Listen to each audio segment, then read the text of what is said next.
கர்த்தருடைய பரிசுத்த நாமம் மையப்படுவதாக. நாம் மீண்டும் ஆதியாகமம் 22ஆம் அதிகாரத்திலிருந்து நம்ம கர்த்தருடைய வசனத்தை நாம் தியானிக்க போகிறோம். அதில் 22வது வசனம், 22ஆம் அதிகாரம் 1வது 2வது வசனத்தை வாசிக்கும் போது, இந்த காரியங்கள் நடந்த பின்பு தேவன் ஆபிரகாமை சோதித்தார். எப்படி எனில், அவர் அவனை நோக்கி, ஆபிரகாமே என்றார். அவன் இதோ அடியேன் என்றான். அப்புறம் அவர், உன் புத்திரனும் உன் ஏகசுதனும் உன் நேசகுமாரனாகிய ஈசாக்கை இப்பொழுது அழைத்து கொண்டு மோரிபா தேசத்திற்கு போய் அங்கே நான் உனக்கு குறிக்கும் மலையில ஒன்றின் மேலே அவனை தகன பலியாக பலியிடு என்றார். கடந்த காலங்கள் முழுவதும் நம்ம சில வாரங்கள் தேவன் தன் படைத்த மனிதனுக்கு வைக்கிற பரீட்சை அல்லது சோதனை அப்படின்ற தலைப்புல தான் இந்த வேத தியானத்தை நாம் தியானித்து வருகிறோம். அதில் எத்தனையோ பேர் தோற்று போனார்கள். ஒரு சிலர் தேவன் வைத்த இந்த பரீட்சையில ஜெயித்தார்கள் என்பதையும் நாம் பார்த்தோம். அது என்ன பரீட்சை அப்படின்னா, முதலாவதாக தேவன் நமக்கு வைக்கப்படுகிற அந்த பரீட்சையை நாம் கீழ்ப்படிவோமா அல்லது கீழ்ப்படியாமல் போகிறோமா என்பதை முதலாவதாக தேவன் நமக்கு வைக்கக்கூடிய அந்த பரீட்சையை தான் நம்ம தனிச்சு வரோம். கடைசி வரையும் தேவனுக்கு கீழ்ப்படுகிற ஜனங்கள் அவர்கள் ஜெயத்தை எடுத்துக்கொண்டே இருப்பாங்க. தவிர தேவனுக்கு கீழ்ப்படியாத விஷயத்துல நாம் எந்த ஜெயத்தையும் நாம் எடுத்துக்கொள்ள முடியாது. இந்த பகுதியை நாம் கர்த்தர் சித்தமானார். ஆபிரகாமுக்கு வைத்த அந்த பரீட்சையில அவன் எப்படி ஜெயம் எடுத்தார்? இது மிகுந்த பெரிய பரீட்சை தான். வைத்த சோதனையில ஆபிரகாம் எப்படி ஜெயம் எடுத்தான் என்பதை வருகிற நாட்கள் நம்ம பார்க்க போறோம். இன்றைக்கு மோசையினுடைய நாட்களில இஸ்ரவேல் ஜனங்கள் மோசையும் கூட மேரிபா தண்ணீராண்டையிலையும் இஸ்ரவேல் ஜனங்கள் கீழ்ப்படியாமல் போன நிமித்தமாக அவர் கானானுக்குள்ள பிரவேசிக்க முடியல. அதற்கு பின்பு மோசையினுடைய காலத்திற்கு பின்பாக யோசுவாவின் தலைமையில இஸ்ரவேல் ஜனங்களை தேவன் நடத்த சித்தமானார். அப்ப அந்த நாட்களிலே அவங்களுக்கு ஒரு பரீட்சை வச்சார். அது யோசுவாவின் புஸ்தகம் 6ஆம் அதிகாரத்துல அது இருக்கு. கானானுக்குள்ளாக பிரவேசிக்க வேண்டும் என்றால் அந்த எரிகோவை தாண்டி அவங்க கடந்து போனோம். இப்ப இஸ்ரவேல் ஜனங்களும் யோசுவாவும் அந்த எரிகோ கோட்டைக்கு முன்பாக நிற்கிறாங்க. அந்த பகுதியில் தான் இந்த யோசுவா 6ஆம் அதிகாரத்துல சில வசனங்களை 1 முதல் 16வது வசனம் வரை நாம் தியானிக்க போகிறோம். எரிகோ இஸ்ரவேல் புத்திற்கு முன்பாக அடைக்கப்பட்டிருந்தது. ஒருவரும் வெளியே போகவில்லை, ஒருவனும் உள்ளே வரவில்லை. கர்த்தர் யோசுவாவை நோக்கி, இதோ எரிகோவையும் அதன் ராஜாவையும் யுத்த வீரரும் உன் கையிலே ஒப்பு கொடுத்தேன். யுத்த புருஷராகிய நீங்கள் அனைவரும் பட்டணத்தை சூழ்ந்து ஒருவரும் சுற்றி வாருங்கள். இப்படி 6 நாளும் செய்ய கடவீர்கள். 7 ஆசாரியர் பெட்டிக்கு முன்பாக 7 கொம்பு எக்காலங்களை பிடித்து கொண்டு போக வேண்டும். 7ஆம் நாள் பட்டணத்தை 7 பேரும் சுற்றி வர கடவீர்கள். ஆசாரியர் எக்காலங்களை போட வேண்டும். அவர்கள் அந்த கொம்புகளினால் நெடுகோடு இடும்போது நீங்கள் எக்கால சத்தத்தை கேட்கும் போதும் ஜனங்கள் எல்லாரும் மகா ஆரவாரத்தோடு ஆர்ப்பரிக்க கடவர்கள். அப்பொழுது பட்டணத்துடைய அலங்கம் இடிந்து விடும். உடனே ஜனங்கள் அவரவர் தங்களுக்கு நேராக ஏற கடவர்கள் என்று ஒரு பரிசை வைக்கிறார். ஏன்னா அதற்கு முன்பாக யோசுவாவுக்கு தெரியும், 2வது யுத்த சேரண பண்ணுகிற அந்த கில்கால் வரையும் ஆதி பிதாக்கள் கீழ்ப்படியாமல் போனார்கள் என்பது யோசுவாவுக்கு நல்லா தெரியும். அந்த வசனத்தை வாசித்து நம்ம இந்த வசனத்தை நம்ம வாசிப்போம். அது இன்னும் நம்ம பிரயோஜனமா இருக்கும். 5ஆம் அதிகாரம் 5, 6 வசனம் 7 வசனத்தில் எகிப்திலிருந்து புறப்பட்ட எல்லா ஜனங்களும் விருத்த சேதனை பண்ணப்பட்டிருந்தார்கள்.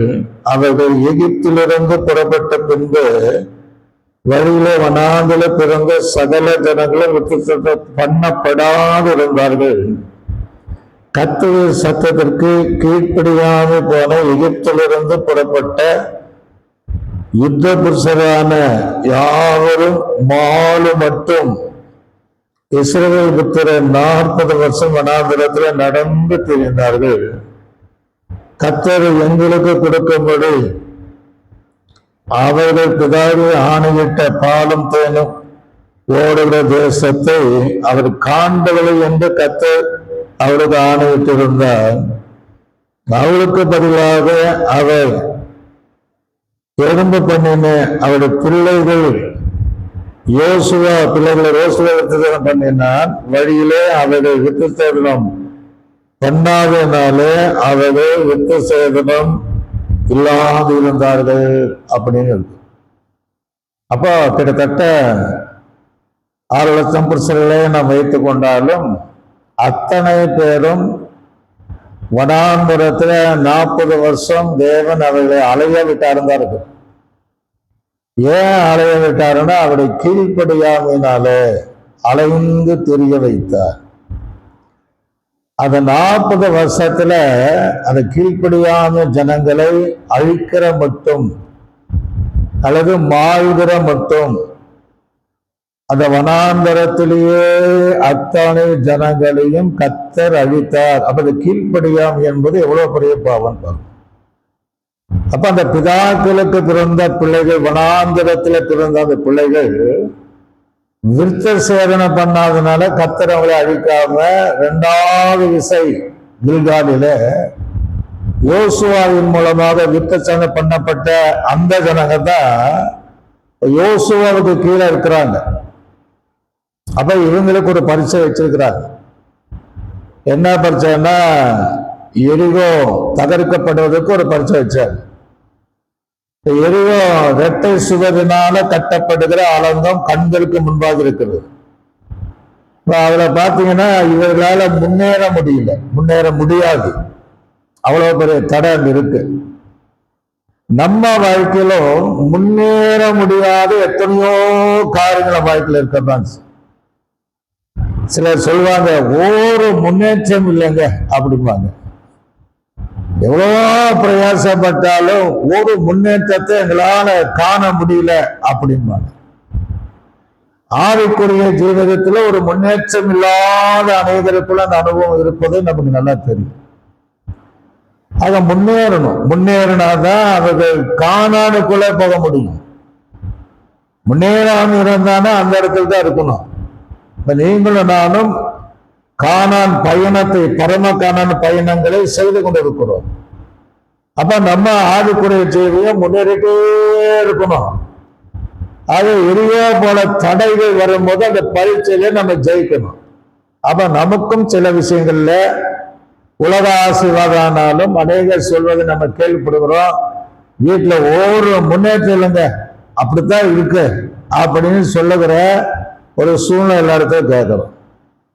2வதாக இது ஒரு தடை. அந்த பிரயாணத்திற்கு எரிகோ ஒரு தடையாச்சு. அப்ப நம்ம வாழ்க்கையில எத்தனையோ தடை இருக்கு. தடையை தாண்டணும். தடையை தாண்டினாதான் பரமக்கானானுக்குள்ள நாம போக முடியும். எத்தனையோ தடைகள் இருக்கிறது. இயேசுவுக்கு ஞானஸ்நானம் எடுக்கும் போது யோவான் ஒரு தடை பண்றான். அப்படி ஆவிக்குரிய வாழ்க்கையில வளரணும் அப்படின்னு நினைக்கும் போது ஏதோ ஒரு வகையில நமக்கு ஒரு தடை வரும். தேவனுக்கு கீழ்ப்படியாமல் போகிற தடைகள் வந்துட்டுதான் இருக்கும். பல தீர்மானங்கள் நம்ம வாழ்க்கையில எடுப்போம். அந்த புதிய வருஷத்துல பல தீர்மானம் நம்ம எடுத்திருப்போம். ஆனா அந்த தீர்மானத்தின்படி வாழ முடியாம ஏதோ ஒரு தடை நம்ம வாழ்க்கையில வந்துட்டே இருக்கும். அப்ப அந்த தடையை நம்ம தாண்டணும். அது இஸ்ரவேல் ஜனங்களுக்கு இங்க தடையாய் இருந்தது. 2. 3வது அவருடைய வழியே கிடையாது, போகக்கூடிய பாதை கிடையாது, அடைப்பட்டு இருந்தது. எங்க போனாலும் எரியோவை சுத்தி சுத்தி போனாலும் அந்த பாதையே கிடையாது. சுற்றிலும் அடைத்திருந்த ஒரு சூழ்நிலை தான் அங்க காணப்பட்டுச்சு. அப்ப இதுகளெல்லாம் அவர்கள் கடந்து போகணும்னா கர்த்தர் வைத்திருக்கிற அந்த பரீட்சையில சரியாக கீழ்ப்படிந்து செய்யும் போது முன்னேற முடியும், தடைகளை உடைக்க முடியும், திறந்த வழியும் பார்க்க முடியும். இந்த வசனத்துல வாசித்தீங்கன்னா உள்ளேயும் ஒருத்தம் போக முடியல, வெளியும் ஒருத்தம் என்ன செய்ய முடியல, வர முடியலம்பாங்க. சரி சொல்லுவாங்க, எங்களை வீட்டை விட்டு வெளியே போக முடியல அப்படிம்பாங்க. அப்படி சூழ்நிலை இருக்கு. வீட்டு வரையே நமக்கு மனசு இல்லைன்னு சொல்லக்கூடியவர்கள் இருக்கிறாங்க. அது இங்க ஆவிக்குரிய வாழ்க்கையில பாத்தீங்கன்னா உள்ளேயும் போக முடியல, வெளியும் வர முடியாத ஒரு சூழ்நிலை நமக்கு இருக்கத்தான் செய்யும். அந்த எரிகோ கோட்டைக்குள்ள பொக்கிஷம் இருக்கிறது, ஆசீர்வாதம் இருக்கு. ஆனா அதை நம்ம எடுக்க முடியல. ஏன்னா தடையா இருக்கு, வழி கிடையாது, போகக்கூடிய சூழ்நிலை இல்லை. அந்த 4 ஆசீர்வாதத்தை கர்த்தர் வைத்திருந்தால் இதெல்லாம் மாறணும்னா இவங்க கர்த்தர் சொன்ன அந்த பரீட்சையில நிற்க வேண்டும். அப்ப அந்த எரிகோ கோட்டைகள் 2 சுவரினால கட்டப்பட்ட எரிகோ கோட்டை, 3 ரதங்கள் ஓடக்கூடிய எரிகோ கோட்டை, அது எல்லா வழிகளும் அடைக்கப்பட்டிருக்கு. சொல்லுவாங்க, எங்க போனாலும் வாசல் அடைக்கப்பட்டிருக்கு, எங்க போனாலும் ஒரே எனக்கு பாதையே இல்லை, வழியே இல்லை, வாழ முடியவே இல்லை, எங்க போனாலும் எனக்கு வழி திறந்ததை போடு இருக்கிற கடைசி வழி அடைக்கப்பட்டிருக்கிறது நிறைய பேரை நம்ம சொல்வதா பார்க்கணும். ஆனா இயேசு நம்முடைய தடையை மாற்றுவதற்கு எத்தனையோ வசனத்தை நமக்கு தந்திருக்கிறார். தந்திருந்தாலும் நாம் செய்ய வேண்டிய சில காரியங்கள் இருக்கிறது. தேவன் என்ன சொல்கிறாரோ அதற்கு கீழ்ப்படியும் போது முன்னேற முடியும், பாடுகள் உண்டாகும், தடைகள் மாறும், உள்ளிருக்கிற ஆசீர்வாதத்தை நம்மால எடுத்துக்கொள்ள முடியும், கானான் வரையும் செல்ல முடியும், பரலோக ராஜ்யம் வரையும் செல்ல முடியும். அதற்கு தேவன் யோசுவாவின் தலைமையில ஒரு பரிசு வச்சார். ஆக தேவன் தடையை மாற்றுகிறவர் என்பதை குறித்து சில வசனங்கள் மாத்திரம், தடை எப்படியெல்லாம் தேவன் நமக்கு அவர் மாற்றுவார் என்று சொல்லக்கூடிய சில வசனங்களை மாத்திரம்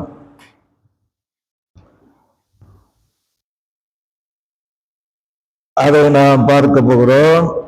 மீகாவின் புஸ்தகத்தில் வாசிக்கும் போது, மீகாவின் புஸ்தகம் 5ஆம் அதிகாரம் அது 1-2 வசனத்துக்கு கூட நீங்க வாசிங்க போவோம். மீகாவின் தீர்க்கதரிசி புஸ்தகம் 5ஆம் அதிகாரம் 1-2 ஆகிய வசனங்களை நாம் வாசிப்போம். மீகா எழுதின தீர்க்கதரிசி புஸ்தகம் நான் வாசிக்கிறேன். மீகா எழுதின தீர்க்கதரிசி புஸ்தகத்துல வாசிக்கும் போது அங்க வாசித்து பாருங்க. 1-2 தடைகளை நீக்கி போடுகிறவர் உங்களுக்கு முன்பாக கடந்து போவார் என்று அந்த பகுதியில் சொல்லப்பட்டிருக்கிறது. அது இயேசுதான் தடையை மாற்றுகிறவர். வாக்குத்தத்தம் நமக்கு செய்திருக்கிறார். அவர் தடைகளை மாற்றுவேன் என்று வாக்குத்தத்தம் செய்தாலும் அந்த தடை மாறுவதற்கு நம்ம சில காரியங்களை செய்தாக வேண்டும். அதை கர்த்தர் சொல்லும் போது எல்லா தடைகளையும் தேவன் நமக்கு மாற்றுகிறவராக இருக்கிறார். வேதம் சொல்லும்படி இஸ்ரவேலுக்கு எத்தனையோ தடையாயிருச்சு. ஆனா அந்த தடையெல்லாம் ஆண்டவராக இயேசு கிறிஸ்து அந்த தடை எல்லாவற்றையும் அவர் மாற்றினார். அதை நம்ம வாழ்க்கையில் இருக்கிற எல்லா தடைகளையும் மாற்றுவதாக வாக்குத்தத்தம் செய்திருந்தாலும் நாம் செய்ய வேண்டிய சில காரியங்கள் செய்தால் மாத்திரம்தான் நாம் கர்த்தருக்குள்ளாக முன்னேற முடியும். எல்லா தடைகளையும் மாறி உள்ள போய் தேவனுடைய ஆசீர்வாதத்தை பெற்றுக்கொள்ள முடியும்.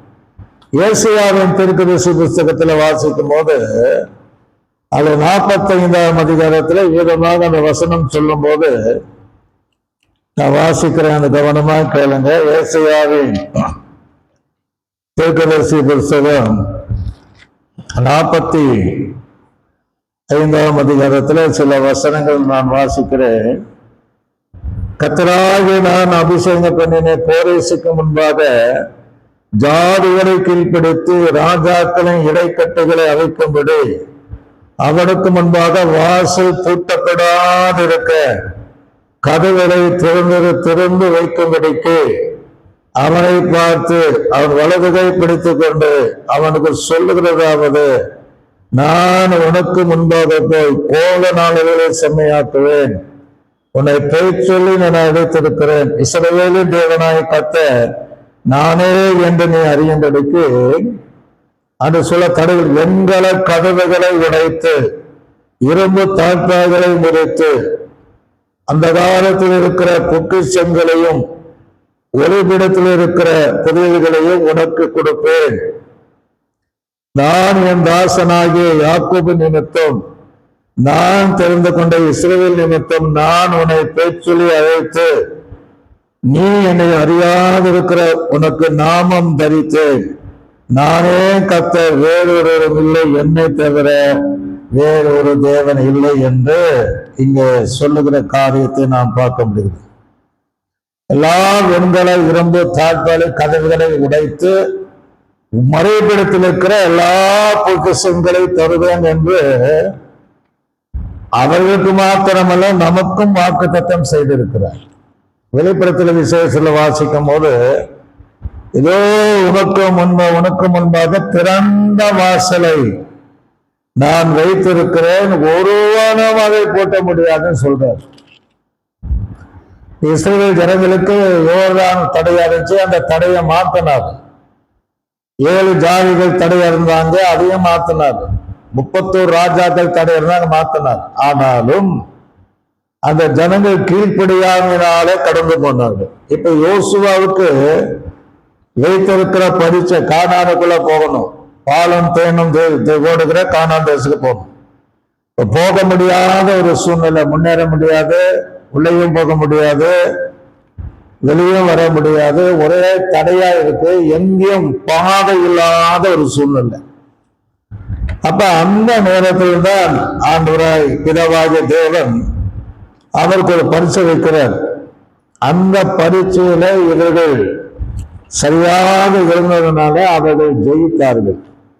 ஜெயித்து யோசுவாவினுடைய காலத்தில் தான் அவர்கள் கானானுக்குள்ளாக அவர்கள் கடந்து போனார்கள் என்பது நம்மளுக்கு தெரியும். அப்ப என்ன பரீட்சை வச்சாரு அப்படின்ட்டு நம்ம ஒண்ணுன்னா பார்க்கும்போது, முதலாவது வசனம், எரிகோ இஸ்ரவேல் புத்திற்கு முன்பாக அடைக்கப்பட்டிருந்தது.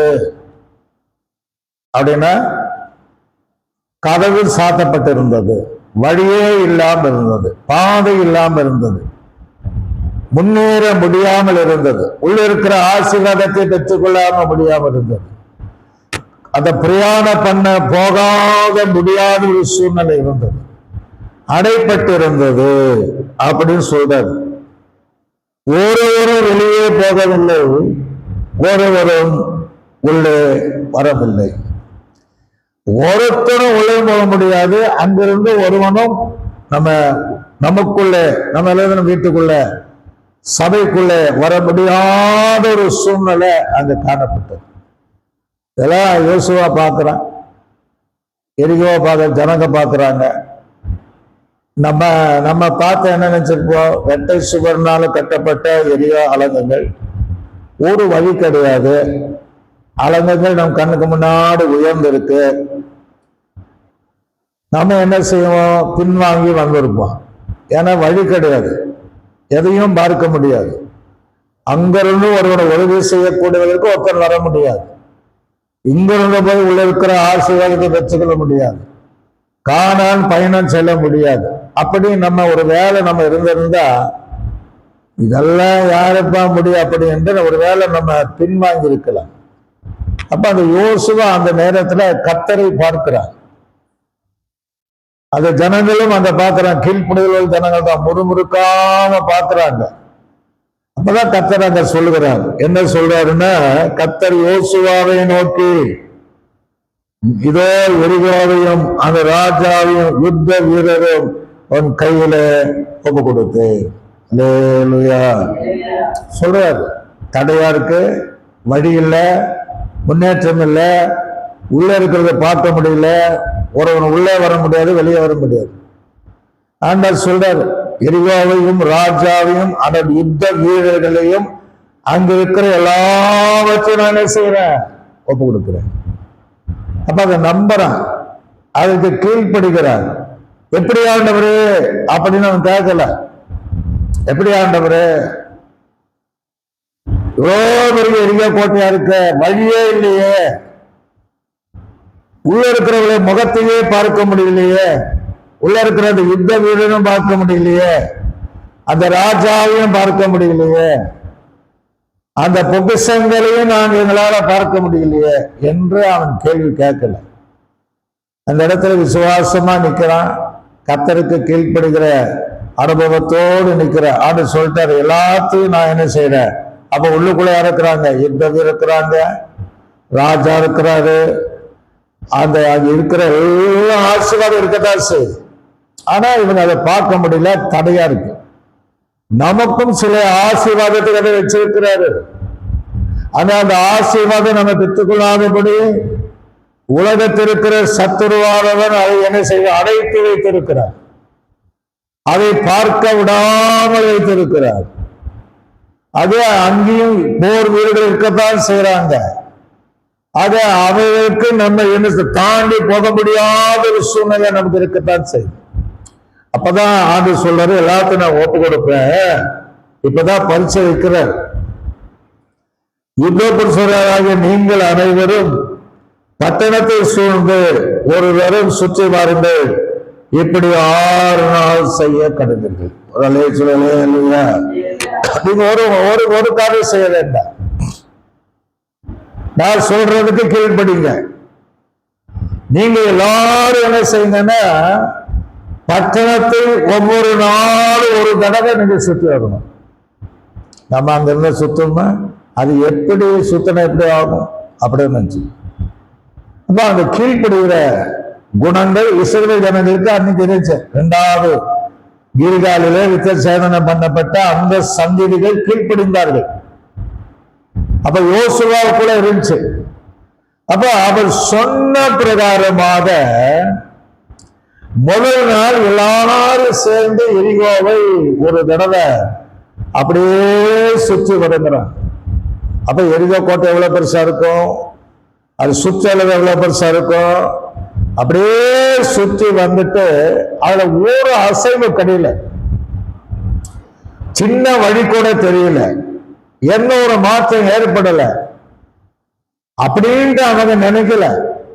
அதை மீண்டும் கர்த்தருடைய வார்த்தை கீழ்ப்படைந்து 2வது நாளும் மீண்டும் என்ன செய்தார்கள், சுற்றி வந்தாங்க. அப்படியே சுற்றி வராங்க, அப்பவும் ஒரு மாற்றம் கிடையாது.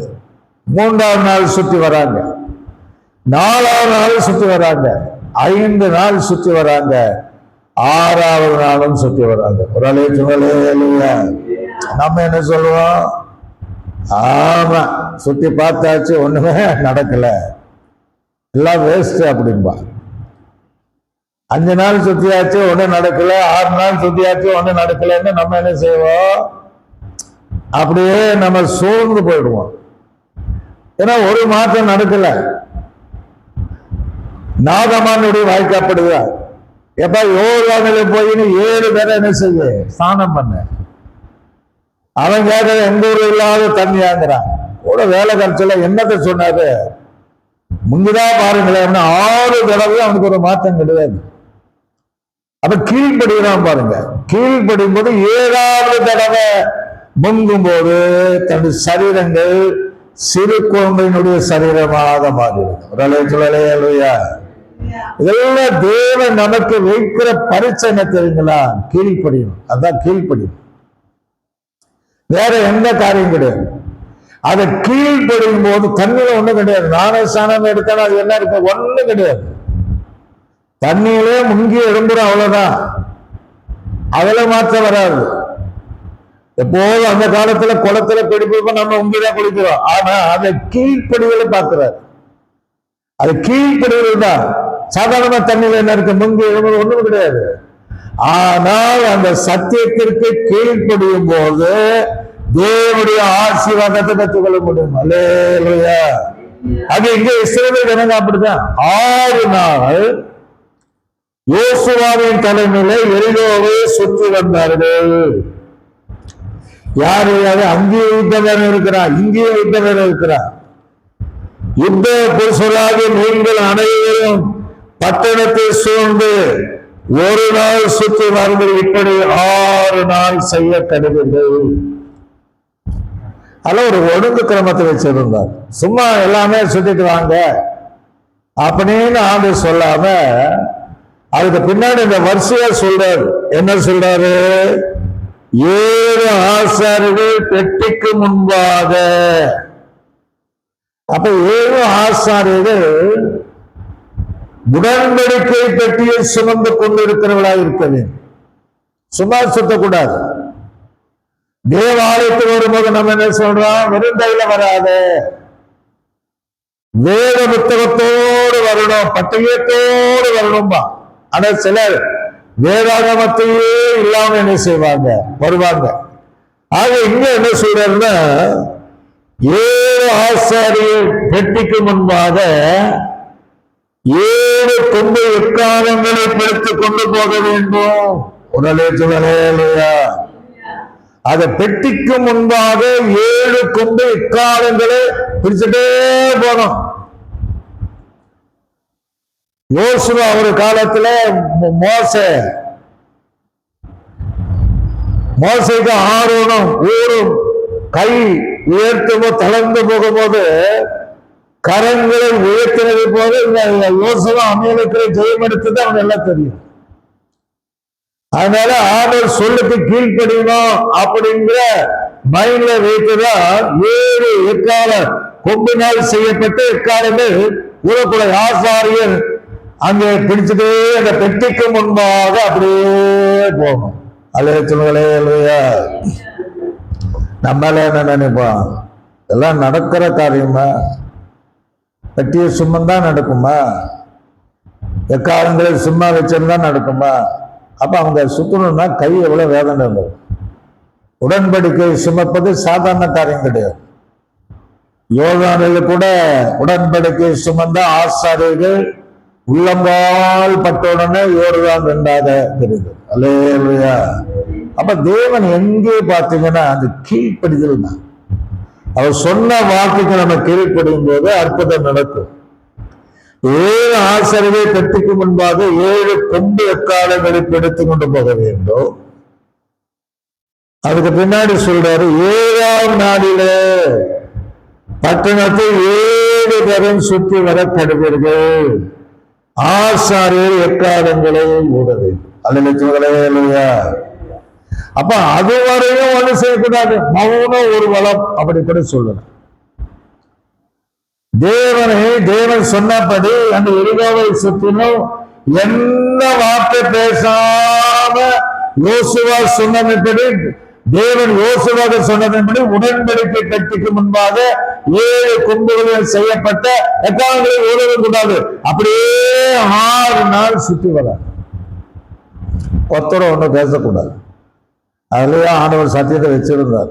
ஏன் அப்படின்னா, பேச உத்தருந்தோம் ஒருத்தருக்கு ஒருத்தர் பேசி கீழ்ப்படியாம போயிருப்பாங்க. அல்லேலூயா. ஆண்டவர் அதுக்கு இடம் கொடுக்கல. அதனால உங்களால முறுமுறுக்க முடியாது, ஒண்ணும் பண்ண முடியாது. அப்படியே தேவனுடைய வார்த்தை கீழ்ப்படிந்து யோசுவாவுக்கு தேவன் சொன்ன வார்த்தைகளுக்கு கீழ்ப்படிந்து 6 நாள் அப்படியே சுத்திட்டு வராங்க. ஆனா 7ஆம் நாள் கொஞ்சம் வித்தியாசமான 7ஆம் நாள் 7 பேரை சுத்தி வர வேண்டும். 7 என்பது பைபிள்ல மிகப்பெரிய ஆசீர்வாதத்தை கொடுக்குது. 7 குத்துகளுக்கு நடுவில் வெளிப்படுத்துற விஷயத்துல நிறைய 7 இருக்கு. 7 என்பது பூர்ணத்தை காண்பிக்கிறது. அது ஒரு ஜெயத்தை காண்பிக்கிறது. அது ஒரு வெற்றியை காண்பிக்கிறது. அப்ப 7ஆம் நாள் அதே ஜனங்க யோசுவா கூட 7 தடவை சுத்த வேண்டும். அதுக்கு முந்தைய 6 நாள் ஒரே தடவை சுத்தணும். அப்ப தேவன் எதை சொல்கிறாரோ அதற்கு கீழ்ப்படிந்தார்கள். அப்ப 7 தரம் அவர்கள் சுத்தி வரும்போது இப்ப பாருங்க, ஆசாரியர் எக்காலங்களை ஊதவே அல்லையா? எப்படி ஊதணும்? ஒரே மாதிரியே ஊதணும், ஒரே மனமா ஊதணும், ஒரே சப்தமாய் ஊத வேண்டும். கண்களுக்கு முன்பாக இரட்டை சுவர் எழுமி நிக்குது, மதிலாய் நிக்குது. உள்ள இருக்கிற ஒண்ணும் பார்க்க முடியல, அங்கிருந்து ஒருத்தனும் வெளியே எட்டி பார்க்க முடியல, இங்கேயும் பார்க்க முடியல. ஆனால் பயனுக்கு ஒரு தடை இருக்கு, ஒரு வளர்ச்சி கிடையாது, ஆசீர்வாதம் கிடையாது. ஆனா 7ஆம் நாள் 7 எக்காலங்களை அவன் ஊதப்படும் போது ஊத வேண்டும் சொல்றாரு. அவர்கள் அந்த கொம்புகளினால நெடுவெளியாயிடும் போது ஊதுவது வேற, இரண்டாவது நெடுவெளியாய் சத்தமாய் எக்காலத்தை போல என்ன செய்ய சத்தமிடு, நீ உன்னை அடுக்கிக் கொள்ளாது அப்படின்னு சொல்லி நெடுவெளியாய் கொம்புகளினாலே நெடுவெளி இடும்போது நீங்கள் ஏகமான சத்தத்தை எக்கால சத்தத்தை கேட்கும் போது ஜனங்கள் எல்லாரும் மகா ஆர்வத்தோடு ஆர்ப்பரிக்க கடவர்கள். அல்லையா? இது வரைக்கும் செய்யல, ஆடு சொல்றாரு, இப்ப நீங்க செய்யுங்க. அப்ப நெடுமொழியாய் அந்த 6ஆவது அந்த எக்கால சத்தம் கேட்கும் போது, அது எக்கால சத்தம் ஜனங்கள் என்ன செய்யணுமா? ஆர்ப்பரிக்க வேண்டுமா? நீங்களை நான் இருந்தா ஆர்ப்பரிப்போமா? 6 நாள் ஆச்சு, 7ஆம் நாள் சுத்திட்டு இருக்கிறோம், ஆர்ப்பரிப்பு எங்க வரும்? எல்லாரும் சோர்வுதான் வந்துடும். ஆண்டவர் என்ன செய்ய? ஆர்ப்பரி, அல்லேலூயா, ஆர்ப்பரிங்கிறார். அப்ப அந்த சொல்ல ஆர்ப்பிக்க கடவர்கள். அப்பொழுது பட்டணத்துடைய அலங்கம் இணைந்து விடும். உடனே ஜனங்கள் அவர் தங்களுக்கு நேராக ஏற கடவுள். அல்லேலூயா சொல்றார். யோசுவாவையும் ஜனம் இப்படி செஞ்சீங்கன்னா ஒரு வழி கிடையாது, நீங்க நின்ன இடத்திலிருந்து உங்களுக்கு வழி உண்டாகும். அல்லேலூயா. நீங்க நிக்கிற இடத்துல இன்னும் வழியை நீங்க தேட வேண்டாம். நீங்க நிற்கிற இடங்களில யார் யார் எல்லாம் சுற்றி நிக்கிறீங்களோ அங்கே உங்களுக்கு ஒரு பாதை உண்டாகும், அங்கே உங்களுக்கு ஒரு வழி உண்டாகும், அங்கே ஒரு முன்னேற்றம் உண்டாகும், அங்கே தடைகள் விலகும். நீங்க கானானுக்கு பயணம் செய்யலாம், உள்ள இருக்கிற பொக்கிஷங்களை எடுத்து தேவாலயத்தை நீங்க கொண்டு வரலாம் என்ற மிக பெரிய செய்தியை கர்த்தர் யோசுவாவுக்கு ஜனங்கள் சொன்னார். ஆனால் அவர்களுக்கு கீழ்ப்படிந்தால் மாத்திரம்தான் நடக்கும். ஏற்கனவே மோசையின் காலங்களில் ஆனாலும் அந்த ஜனங்கள் கீழ்ப்படியாமல் போன நிமித்தமாக கானானுக்குள்ள பிரவேசிக்க முடியல. ஏனெனிலே ஆதாம் ஏவாள் கீழ்ப்படியாவினாலே அது முழுமையான ஆசீர்வாதத்தை இழந்தார்கள். ஆனா இவங்க எல்லாத்தையும் கேட்டுட்டு அப்புறம் என்ன சொல்றாங்கன்னா, இணைந்து விடும்.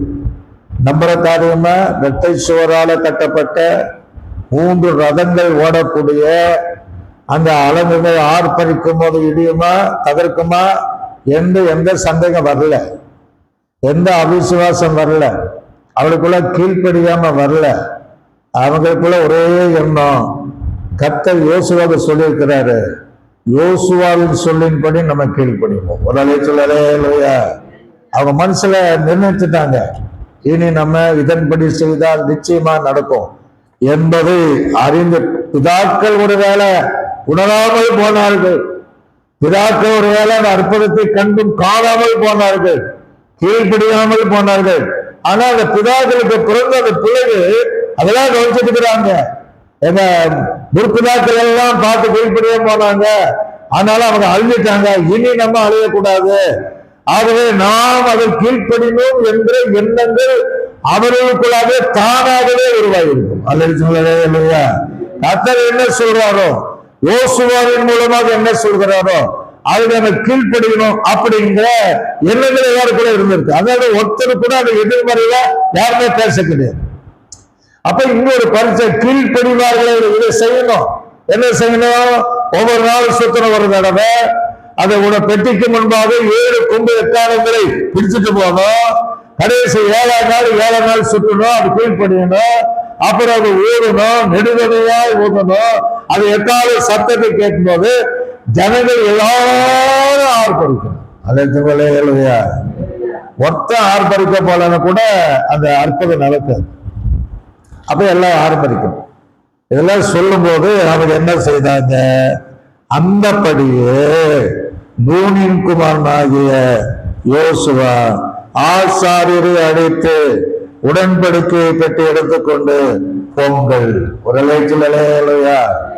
ஆக முதல்ல என்ன பண்ணும்? ஆசாரியில் உட்கார்ந்துக்கிறாங்க, பாக்குறான். எப்பா கர்த்தர் சொல்லி இருக்கிறாரு, எரிவா நமக்கு தடையா இருக்கு, முன்னேற முடியாது, நமக்கு பாதை கிடையாது, நம்மளும் உள்ள போக முடியாது, அந்த ஒருத்தர் ஹெல்ப் பண்ண உள்ள வர முடியாது, உள்ள நிறைய நன்மை இருக்கு, நம்ம பெற்றுக்கொள்ள முடியாது. ஆக நீங்க எழும்பி உடன்படிக்கையை பற்றி எடுத்துட்டு நீங்க முன்னே போங்க. இல்லையா, நம்ம என்ன சொல்லுவோம்? ஃபர்ஸ்ட் அவங்கள அனுப்புங்க, அப்படி பின்னாடி வேணுமா நம்ம என்ன செய்யலாம், வரலான்னு நம்ம சொல்லியிருப்போம். ஆனா அந்த யோசுவாவினுடைய வார்த்தை கீழ்ப்படைந்தவர்களாக அந்த ஆசாரிகள் உடனே எழும்பினாங்க. இல்லையா, எழும்பி ஆசாரியை அடித்து உடன்படிக்கை பற்றி நீங்க ஏற்றுக்கொண்டு போங்கள். தொனிக்கும் 7 எக்காலங்களையும் 7 ஆசாரிகள் கர்த்தரை பெட்டிக்கு முன்பாக பிடித்துக் கொண்டு போக கணவர்கள் கமெண்ட் பண்றார் என்று சொல்லி. இல்லையா, 7 ஆசாரிகள் உடன்படிக்கை பெற்று எடுத்துட்டு போங்க. அதற்கு முன்பாக 7 கொம்பு எக்காலங்களை ஊதுகிற ஆசாரிகள் நீங்களும் அதற்கு முன்பாக எழுதி நீங்க போங்க, போக கடவீர்கள். அவர் நல்லா தெரிஞ்சு போச்சு. கர்த்தர் சொன்ன வார்த்தை, கர்த்தர் அற்புதம் செய்வார், அவர்கள் இணைந்து விடும், சொன்ன மாதிரியே நடக்கும், நம்மால முன்னேற முடியும், தடைகள் யாவும் மாற்றுவாரு, இருக்கிற இடத்துல வழிகளை தருவாரு, நம்ம பெற்றுக்கொள்ள முடியும் என்கிற அதற்கு விசுவாச கீழ்ப்படி இருந்ததுனால அவர் தன்னை சார்ந்த ஜனங்களுக்கு கமெண்ட் பண்றான், நீங்க போக கடவீர்கள். அதில் சொன்னே அப்படியே அங்க போறாங்க, கும்பலோடு போல. அது ஒரு வருஷம் வச்சிருப்பாரு, ஒழுங்கு வருஷம். ஃபர்ஸ்ட் அவங்க தான் எழும்பினாங்க. ஆனா 2வது எழும்பினவங்க தான் முன்னாடி போனாங்க. இல்லையா, அதுக்கு பின்பு பாருங்க, இப்ப ஜனங்க அப்படி இருக்கிறாங்க. அவங்க போயிட்டாங்க, அவங்க வேலை அவங்க பார்த்துட்டு இருக்கிறாங்க. அப்போ ஜனங்களை நோக்கி பட்டணத்தை சுற்றி நடந்து போங்கள். இல்லையா, ஜனங்கள் என்ன சொன்னா, பட்டணத்தை சுற்றி அவங்களுக்கு பின்னாடி நீங்க நடந்து போங்க. யாருக்கு பின்னாடி போகணும்? நான் பார்க்க யோசுவா முன்னாடி போயிருப்பான். உடன்படிக்கை பெட்டிக்கு முன்பாக 7 கொம்பு எக்காலங்கள், அதுக்கு பின்னாடி 7 ஆசாரிய பெட்டி, அதற்கு பின்பு ஜனங்கள் அணி அணியாக வரிசையாக பொங்கல் என்று சொன்ன உடனே அங்கே போகிற கூட்டத்தை நம்ம பார்க்க முடியும். அல்லையா, நடந்து போங்கள், நடக்கணும், ஓடிடக்கூடாது, மெதுவாகவும் போகக்கூடாது, நடக்கணும், சுற்றி நடந்து யுத்த சன்னதனான ஆனவர்கள் கர்த்தரை பெட்டிக்கு முன்பாக நடக்க கடவர்கள். அங்க ஒரு கூட்டத்தை வச்சிருக்கிறான். யுத்தம் செய்கிறவர்கள் இங்கே இருக்கிறாங்க. அவங்க பெட்டிக்கு முன்பாக யுத்த வீரர்கள், அது ஆவிக்கிறாத்துல ஜெபிக்கிறவர்கள். நீங்க பெட்டிக்கு முன்பாக நீங்க போகணும். அல்லையா, அது நீங்க பெட்டிக்கு முன்பாக நீங்கள் அவருக்கு முன்பாக நீங்கள் போங்கள் என்று சொல்லுகிறார். அதுக்கு பின்னாடி நீங்க பாத்தீங்கன்னா, யோசுவா ஜனங்களிடத்துல பேசின உடனே எல்லாம் போயிட்டாங்க. சரியா தொனிக்கும் 7 எக்காலங்களை பிடித்திருக்கிற 7 ஆசாரியருக்கு ஆசாரியர் கர்த்தருக்கு முன்பாக நடந்து. அப்ப முன்னாடி யாரு போறா? கர்த்தர் போகிறார். அல்லையா, கர்த்தருக்கு முன்பாக கர்த்தருக்கு முன்பாக நடந்து எக்காலங்களை ஊதினார்கள். கர்த்தருடைய உடன்படிக்கை கட்டி அவருக்கு பின்பாக சென்றது. அப்ப சொன்ன மாதிரி அவர் எக்காலங்களை ஓடினார்கள். அடுத்த வசனம் சொல்லுகிறது, எக்காலங்களை ஓடுகிற ஆசாரியர்களுக்கு முன்னே யுத்த சன்னதானவர்கள் நடந்தார்கள். பின்தண்டுங்கிறார், பின்னாடி போறவர்கள். ஜனங்களுக்கு பின்னாடி ஒரு கூட்டம் இருக்கு. பின்தண்டு எக்காலங்கள் ஏவப்படும் போது பெட்டிக்கும் பின்னே சென்றது. யோசுவா ஜனங்களை நோக்கி, நான் சொல்லும் நாள் மட்டும் நீங்கள் ஆர்ப்பரிக்காமல் உங்க வாயினால் சத்தம் காட்டாமலும் இருங்கள். அல்லேலூயா. உங்க வாயிலிருந்து ஒரு பேச்சு புறப்பட வேண்டாம், ஆர்ப்பரிங்கள் என்று உங்களுக்கு நான் சொல்லும் போது சொல்லும் நாளிலே நீங்கள் ஆர்ப்பரிக்கலாக என்று கர்த்தரை விட்டு இருந்தார். அல்லேலூயா. ஏன்னா கர்த்தர் அவர் சொன்னாரு, நீங்க ஒண்ணுமே பேசக்கூடாது, நீங்க ஆர்ப்பரிக்க கூடாது, யாரோடு எந்த காரியம் பேசக்கூடாது. அது பேசி விட்டுருந்தானா இந்த பரீட்சையில தோத்திருப்பாங்க. ஏதோ ஒருத்தம் போகும், அதனால பேச வேண்டாம், ஆர்ப்பரிக்க வேண்டாம். நான் சொல்கிற நாள் வரை, நீங்கள் சொல்கிற இந்த நிமிஷம் வரை நீங்க ஒன்றுமே செய்யக்கூடாது என்று கட்டளை இருந்தார். அப்படியே கர்த்தருடைய பெட்டியை பட்டணத்தில் சூழ்ந்து ஒருவரும் சுற்றி வைத்து வர பண்ணினார்கள். அவர் திரும்ப பாளையத்துல வந்து பாளையத்துல தங்கினார்கள். அல்லேலூயா. அப்படின்னா அவ்வளோ நேரம் அதுக்கு ஆயிருக்கு. ஒருவேளை காலை சுற்றிருப்பாங்க, சாயங்காலம் மட்டும் ஆயிருக்கு. அதனால அவங்க பாளையத்துல வந்து தங்கினார்கள். சொன்னபடி செய்வார்கள். தேவனுடைய ஆசீர்வாதத்தை பெற்றுக்கொள்வதற்கு கீழ்ப்படுவது ரொம்ப முக்கியம். கீழ்ப்படியில்லைன்னா எந்த ஆசீர்வாதத்தை நம்ம பெற்றுக்கொள்ள முடியாது. நம்ம வீட்டிலே முதல் நீ கீழ்ப்படி, அப்படிதான் சொல்லுவோம், அதெல்லாம் பிறகு பார்க்கலாம் அப்படின்னு. ஆக நாம் தேவனால தெரிந்து கொள்ளப்பட்டவர்கள் தேவன் சொல்லுகிற அந்த கீழ்ப்படுதலுக்கும் தேவனால் ஊழியருக்கு சொல்லப்படுகிற அந்த கீழ்ப்படிதல் நீங்க கேட்கும் போது, தேவன் சொல்லுகிற வார்த்தைக்கு நான் கீழ்ப்படியும் போது யோசுவா எடுத்த ஜெயத்தை நீங்களும் நானும் எடுக்கணும். அல்லேலூயா. அவர் பெரிய கதை ஒன்று சொல்ல, உங்க பேச விட்டா என்ன பண்ணிருப்பாங்க, இதெல்லாம் நம்ம சும்மா பண்ண முடியாது. அவர் யோசுவா சொல்றான்ட்டு நம்ம சுத்த முடியாது. ஆனா நம்ம வேற ஐடியா பண்ணலாம், ஏதாவது அணுகுண்டாவது வச்சு என்ன செய்யலாம், அப்படி பண்ணிருப்பான். இல்லைன்னா 10 புல்டோசரா விட்டு இடிச்சு பார்ப்பான். இதெல்லாம் சாதாரண காரியமா, நடந்தா ஆகுமா? அது பேச வேண்டாம்னு சொல்றாரு, ஆர்ப்பரிக்க வேண்டாம்னு சொல்றாரு, ஒரு வார்த்தை வரக்கூடாதுங்கிறது, நடந்து போக சொல்றாரு. அப்ப இந்த கையால ஆர்ப்பரிக்க வர சொல்றாருன்னு நம்ம ஏதோ சொல்லிட்டு வந்துருக்கோம். நம்ம மைண்ட் அப்படித்தான் போகும். ஆனா ஜனங்கள் தேவனுடைய வார்த்தையின்படி என்ன செய்தார்கள், அவர்கள் பாளையத்தில் தங்கினார்கள். யோசுவா அதிகாலமே எழுந்திருந்தார். ஆசாரியர் கர்த்தருக்கு பெட்டியை சுமந்து கொண்டு போனார்கள். துணிக்கும் 7 எக்காலங்களை பிடித்திருக்கிற 7 ஆசாரிகள் எக்காலங்களை ஊறிக்கொண்டு கர்த்தரை பெட்டிக்கு முன்பாக நடந்தார்கள். யுத்த சன்னதானவர்கள் அவருக்கு முன்பாக நடந்தார்கள். பின்தண்டோயனில் எக்காலங்கள் ஊதப்படுகையில் கர்த்தரை பெட்டி பின் சென்றது. 2ஆம் நாளில் பட்டணத்தை ஒரு நேரம் அங்கே சுற்றி வந்து பாளையத்திலே திரும்பினார்கள். இந்தபடியே ஜனங்கள் 6 நாளும் செய்தார். அப்போ தேவனுடைய ஊழியர்கள் சொல்லுகிற அந்த காரியத்திற்கு 6 நாள் பாலை தங்கும் போது கூட எந்த முறுமுறுப்பு இல்லை, ஒருத்தருக்கு ஒருத்தர் பேசக்கூடாது. இதெல்லாம் நடக்கிற விஷயமான யாருமே சொல்லல. அவங்க சொன்னபடி தேவன் யோசுவாக்கு சொன்னபடி, யோசுவா சொன்னபடி ஆசாரிகளும் இந்த ஜனங்களும் ஒவ்வொரு நாளும் போயிட்டு பாலத்துல ராத்திரி தங்கிடுவாங்க. அது அடுத்ததுதான் பாருங்க, அது வரையும் ஒண்ணும் நடக்கல, எந்த அடையாளங்கள் தெரியல, எந்த ஒரு அசைவும் ஏற்படல. உள்ள இருக்கிறவன் என்ன நினைச்சிருப்பான், ஒரு வேலை பார்த்து இருந்தா பைத்தியக்காரனுங்க, நாங்க எத்தனை வருஷமா எத்தனையோ நிபுணர்களை வச்சு கட்டப்பட்ட அலங்க.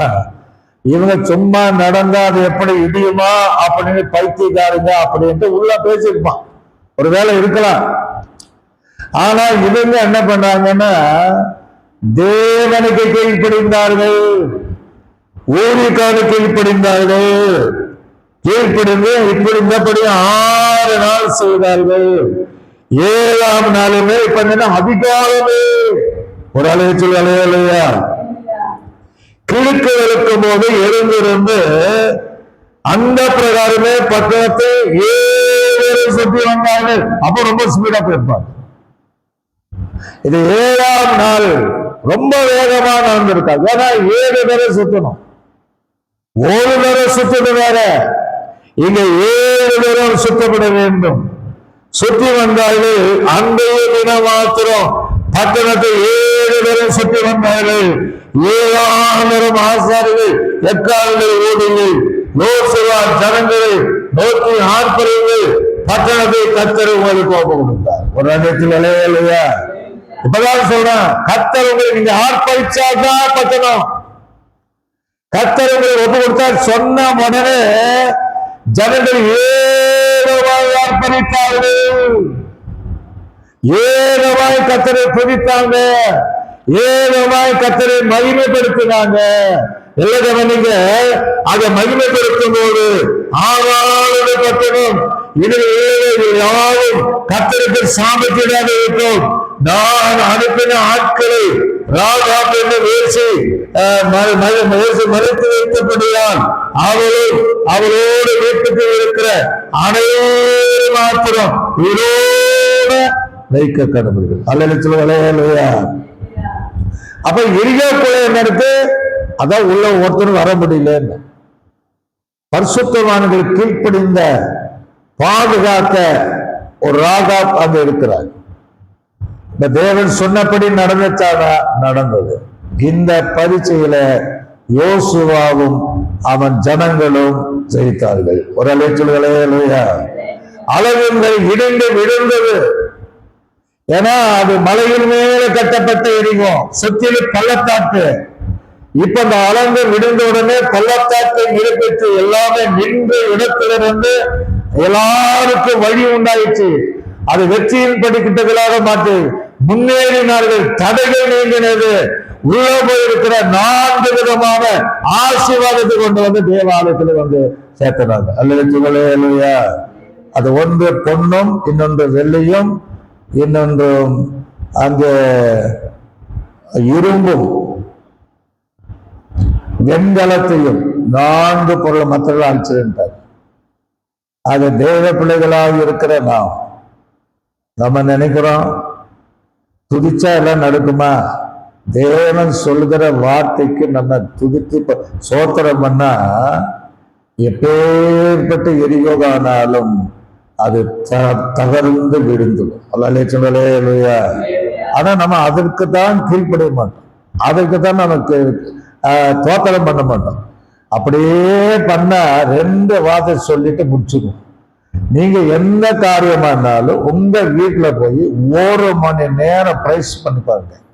உங்களை சுற்றி இருக்கிற எப்பேற்பட்ட எரிகோவானாலும் தகர்ந்து விடும். அல்லையா? உங்களால முன்னேற முடியாத ஒரு சூழ்நிலைய எரிகோ, உங்களால எது தடை, எரிகோ தடை.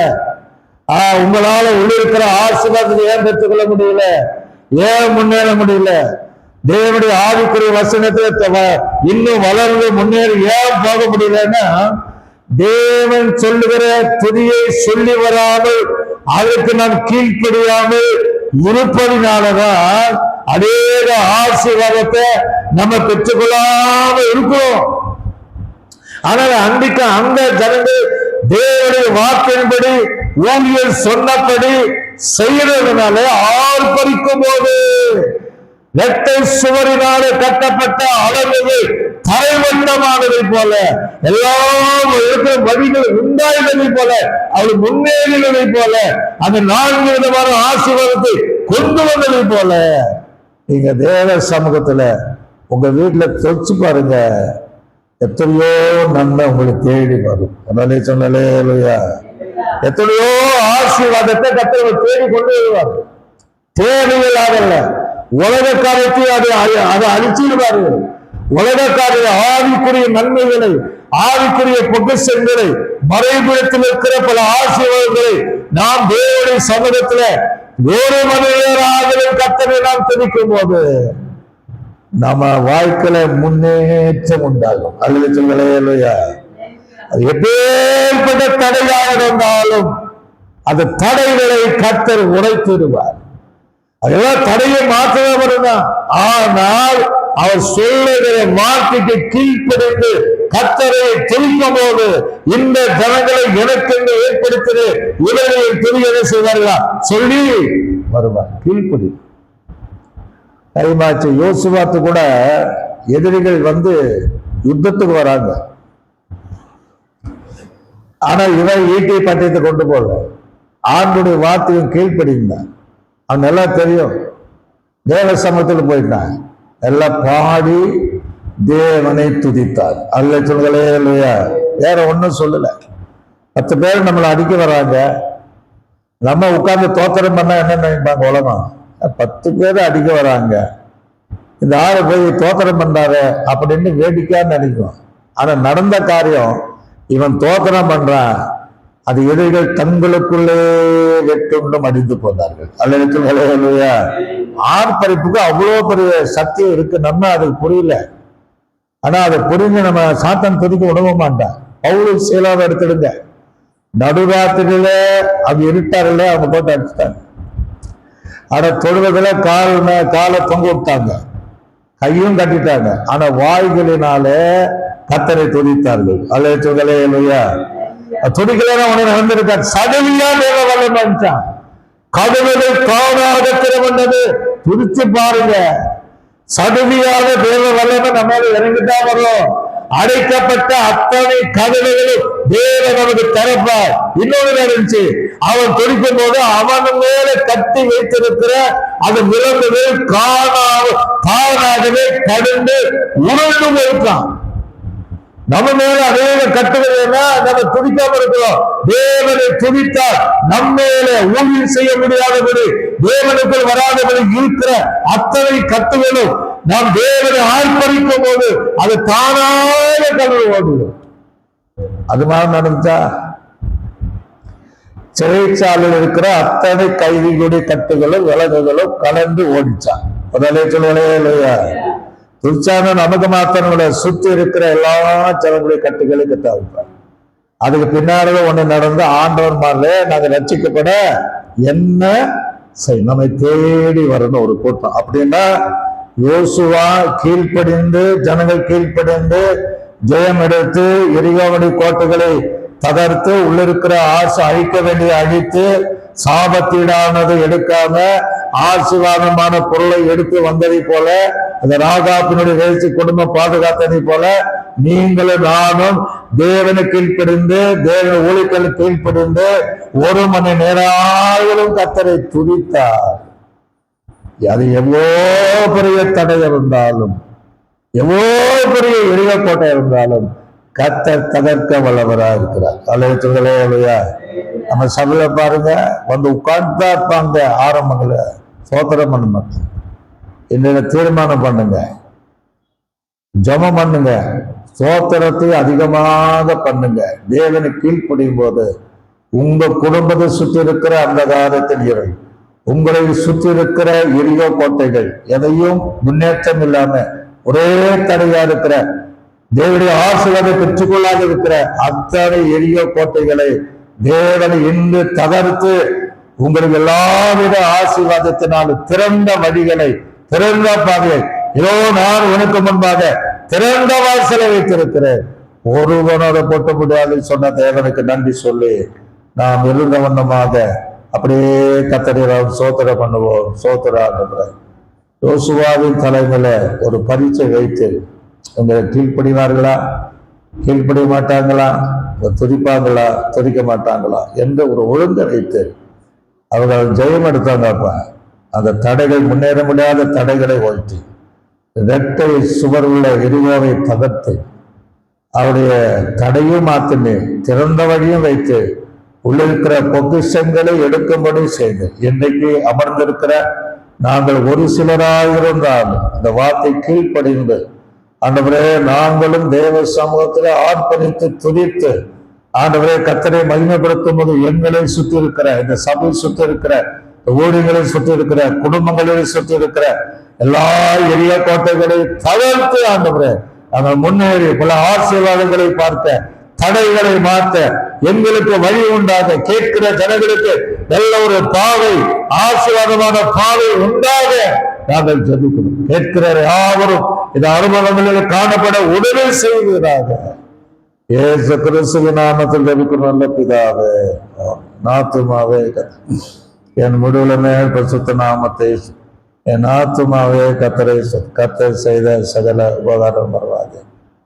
கத்தராகிய கிருபையும் பிதாவாக தேவனுடைய அன்பும் பரிசுத்த ஆவியானுடைய அன்னினை ஐக்கியம் சொந்த சமாதானம் நம் அனைவரோடும் சகல பரிசுத்தம் ஆண்டவராக இயேசு கிறிஸ்து வரை சதா காலங்கள் என்ன நம்மோடு கூட இருப்பதாக. அல்லேலூயா அல்லேலூயா அல்லேலூயா. கர்த்தர் உங்களை ஆசீர்வதிப்பார்.